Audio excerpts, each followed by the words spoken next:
Yeah, that's a big one. And it's tough to do. With a lot of it is like having good parts and having good parts availability and people and having some of that infrastructure on site. But, really from living on a friend's couch to owning a $15 million gold mine, Parker Schnabel's journey will shock you. By 24, he had already made $13 million in gold. Now he pays his workers more than doctors make in a year and drives cars worth more than most people's houses.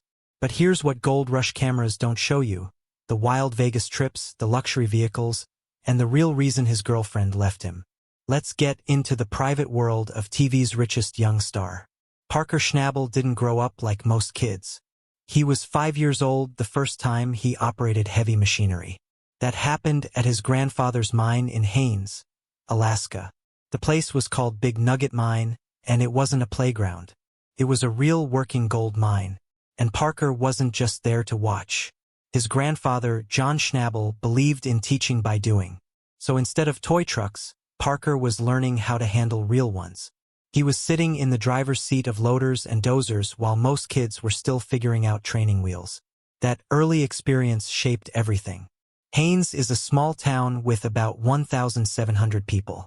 It's surrounded by wilderness, and life there is tough. Winters are long, summers are short. If something breaks, you fix it yourself. Growing up in that environment meant Parker learned how to work hard, think fast, and stay focused.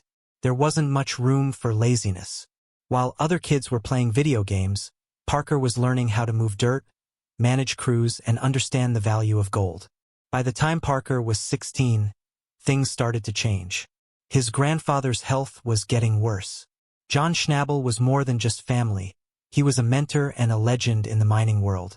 When John passed away at 96 on March 18, 2016, the weight of the family business fell directly on Parker.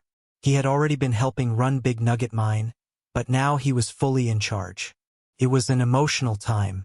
Losing his grandfather was hard enough. Taking over the entire operation at such a young age made it even harder. But Parker didn't back down.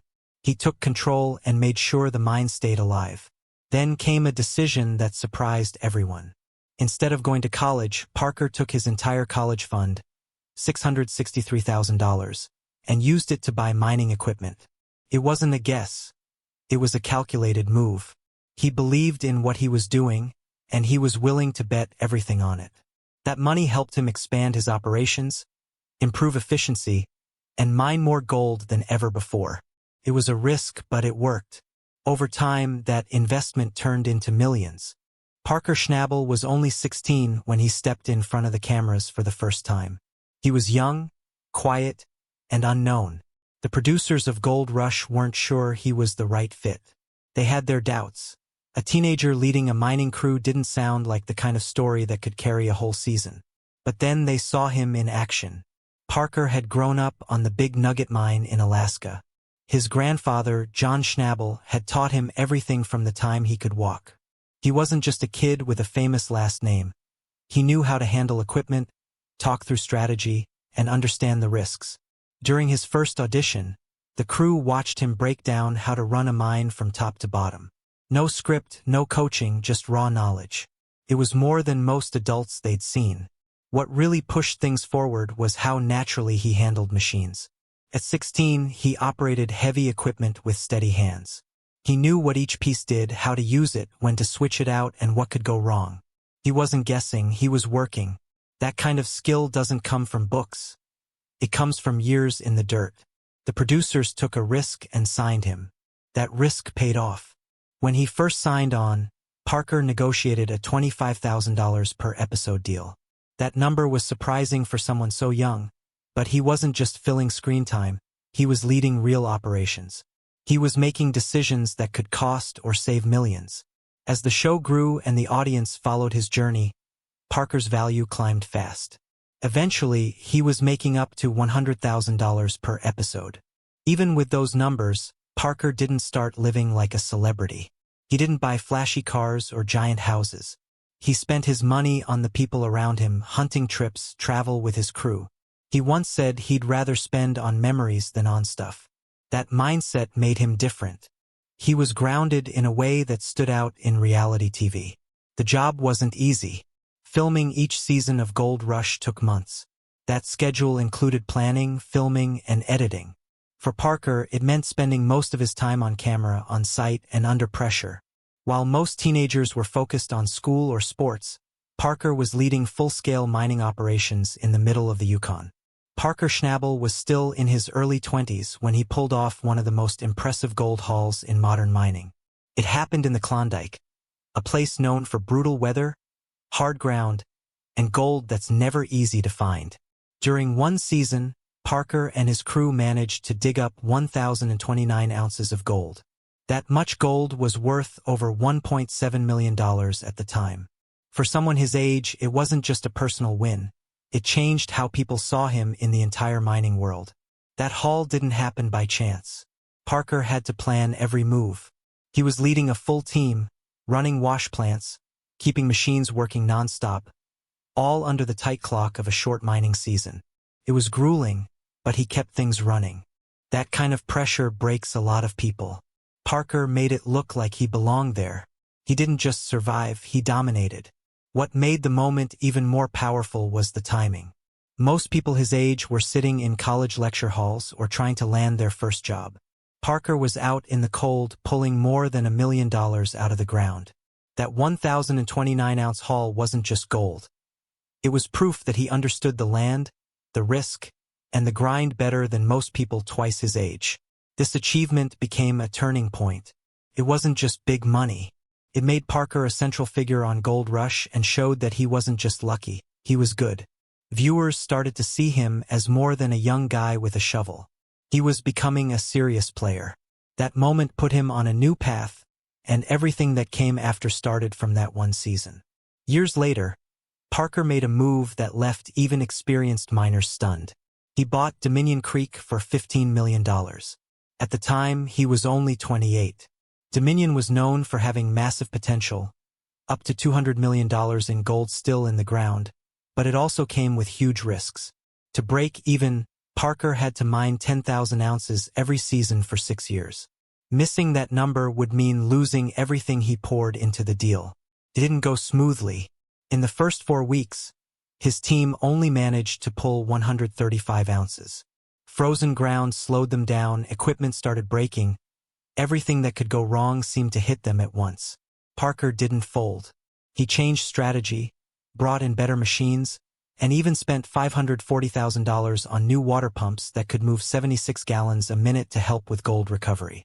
Every step was a gamble, but he kept pushing. That Dominion deal said a lot about him. He wasn't chasing fast wins, he was building something that could last. He saw past the short-term losses and trusted the long-term payoff. Most people would have backed off. Parker went all in. But the pressure didn't stop. By early 2025, the situation at Dominion Creek was rough. The numbers weren't coming in the way he'd hoped, and costs kept stacking up. So, in February, right in the middle of the season, Parker made another move. He bought 2 more claims, Gold Run and Sulphur Creek, for $2.5 million. It was bold, risky, and it caught everyone off guard. These claims weren't random picks. They had history. Gold Run and Sulphur Creek had been mined for over 100 years, and even after all that time, they still held solid gold. Just 2 days into mining one of the cuts at Sulphur Creek, the crew pulled out 141.65 ounces. That was the kind of result they hadn't seen all season. Morale started to shift. This decision wasn't easy. Moving wash plants and machines across 25 miles of rugged terrain took serious effort. The crew was split. Some thought it was brilliant. Others worried Parker was digging himself deeper into debt. But he stayed clear-headed. He said he'd already embraced the debt and was ready to face whatever came next. Whether it was congratulations or regret. The purchase turned into one of the most dramatic moments of Gold Rush Season 15. It showed Parker wasn't done taking risks. Even when things looked like they were falling apart, he didn't back off, he doubled down. That move reminded everyone watching that his success didn't come from playing it safe. It came from making hard calls and living with the outcome. None of this would be as impressive if Parker hadn't already done something most miners only dream of. By the time he turned 24, he had pulled over $13 million worth of gold out of the ground. That kind of number is rare. Most people at that age are starting careers. Parker was already running one. His path started at his grandfather's big nugget mine in Alaska. He learned young, and by 18 he made a huge decision. He took the money that was supposed to pay for college and used it to lease land from Tony Beats in the Klondike. That single move shaped his entire future.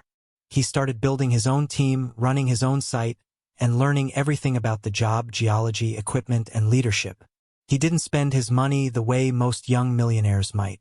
No big houses, no sports cars. Instead, he poured it back into his operation.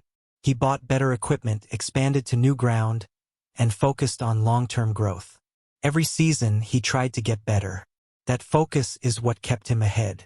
Parker Schnabel was just 18 when he walked away from his family's big nugget mine in Alaska and headed for the Klondike. Instead of using his college fund to go to school, he used it to start a mining operation. The first person he turned to was Tony Beats. At the time, Tony was already a legend in the mining world. Parker needed ground to mine, and Tony had what he needed.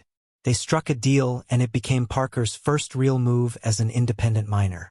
But the deal came with a price. Tony saw that Parker was young and inexperienced, and he took full advantage.